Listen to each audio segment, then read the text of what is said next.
ولی اکنون یک جایی که همین من فکر میکنم یکی از اوجهای سرود ملی است، میگه تو هستی و همه جهان حبیبی ماست، حبیبی ماست.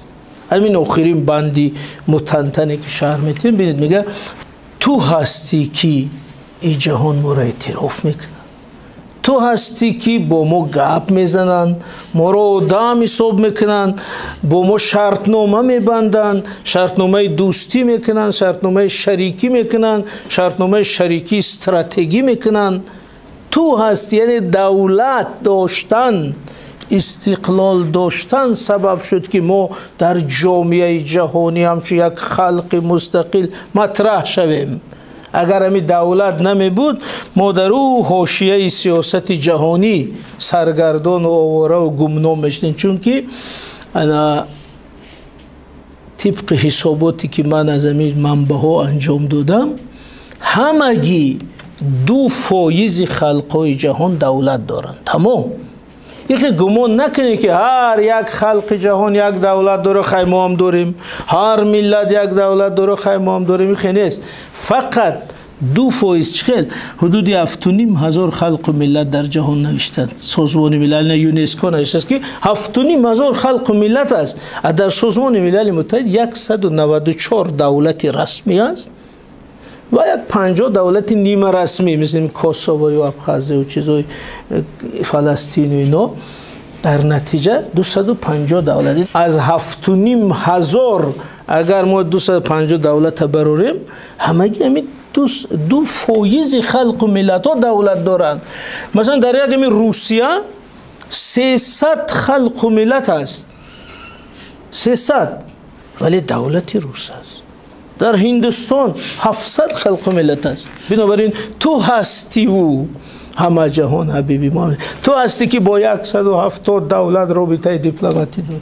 تو هستی که در 60 سازمان جهانی اعضا هستیم. تو هستی که ما میریم در منبری سازمان ملل متحد همچون ملت صاحب دولت صحبت میکنیم، اندیشه میکنیم، ایده میکنیم. 6-7 پیشنهاد جهانی تاجیکستان قبول شد.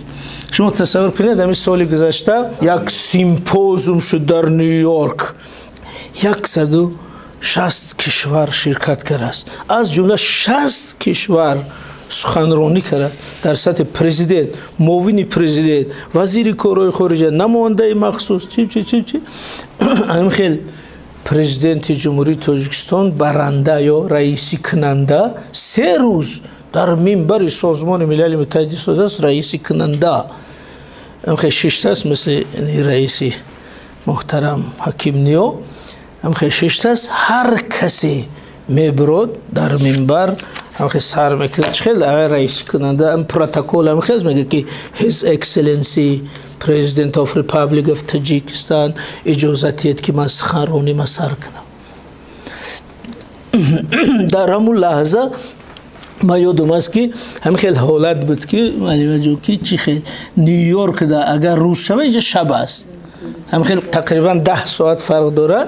همین پخش مستقیم جلسه سازمان ملل متحد در ساعتی تقریبا 1 شب بود اینجا.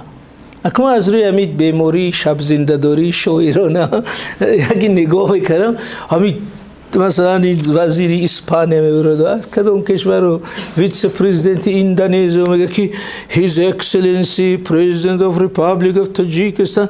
من باور کنم خیلی احساسی شدم، نگاه میکنم هیچ کنیست، همه خواب. قریب همی رفته کودکای بیدار کنم که خیزت همین روز فرا رسید که ما در سازمان ملل متحد رئیسی کرده استادیم و اونا با اجازت ما گپ زده استادن. همین افسانه بود.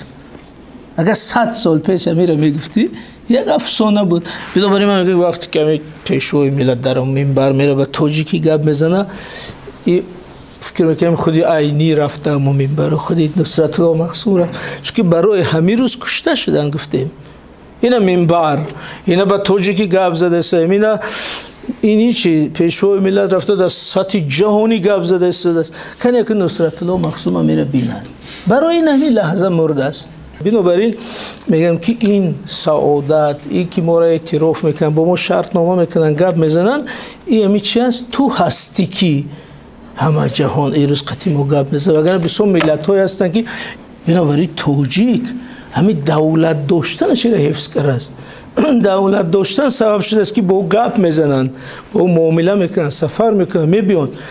از همین رو صدها ملت است که در آرزوی دولت است. بنابراین ما میگیم که استاد گلنظر در همین بند همچنین سیاست شناس، همچنین تحلیلگری، متفکر سیاسی، همین حقیقتی تاریخی و جهانی و سیاسی را اشاره کرده است که سبب این که امروز ما را اعتراف میکنن، با ما گپ میزنن، با ما شرط نامه میکنن، با ما معامله میکنن، اینجا سفری رسمی میکنن، ما را قبول میکنن، ما در جهان میریم همچون صاحب دولت و ملت. همین بودن یک وطن، این تاجیکستان دولت است. اگر همین نباشه ما هم در قطار ملت های بی حقوق و سرگردان و اواره.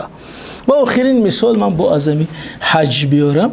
همین حج ده به هر یک حاجی یک بیجیک میتین.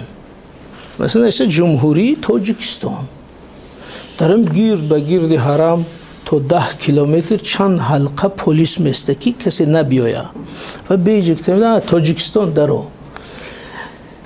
و یگون ملت بیوطن به شهروندی حج کرده نمیتونه.